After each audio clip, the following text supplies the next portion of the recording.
comme Olivier et Sophia, vous devenez locataires d'un logement? Comment se passe la suite? Avant d'emménager, Olivier et Sophia visitent leur logement avec le propriétaire en examinant son état et établissant un état des lieux d'entrée. Ils font les relevés des compteurs et les inscrivent dans l'état des lieux d'entrée. Le couple prend une assurance incendie pour le logement loué et verse une garantie locative sur un compte bloqué. Ils peuvent demander à la banque ou au CPAS d'avancer le montant de cette garantie. Le propriétaire leur remet leur certificat de performance énergétique, PEB. Olivier et Sophia doivent occuper le logement, s'y domicilier et respecter le nombre maximum d'habitants autorisés. Ils ne peuvent pas se louer ou céder le bail à quelqu'un d'autre. Tous les mois, ils payent le loyer et les charges pour la date fixée dans le bail. Après le 10e jour de retard, des intérêts, frais de retard et frais de rappel peuvent être réclamés par le propriétaire. Attention, le loyer peut être indexé chaque année. Olivier et Sophia payent les charges et les coûts pour l'eau, le gaz, l'électricité, le chauffage, téléphone, Internet, TV et éventuellement les charges des parties communes telles que le nettoyage des escaliers de l'immeuble. Si le logement comprend des compteurs individuels, ils paient leurs charges directement au fournisseur.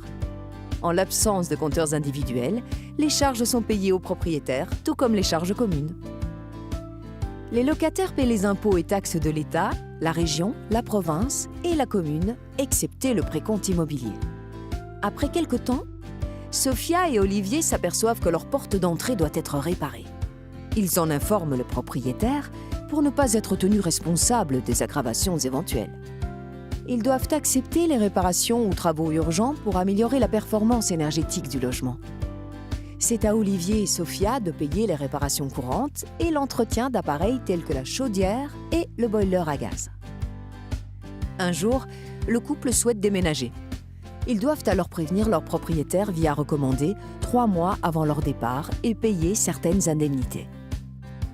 Le propriétaire peut aussi rompre le bail sous certaines conditions, comme celle par exemple d'occuper lui-même le logement.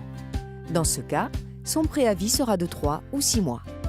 Si le couple occupe le logement jusqu'à l'échéance du bail, il revient à Sophia et Olivier ou au propriétaire d'envoyer un recommandé pour confirmer la fin de la location.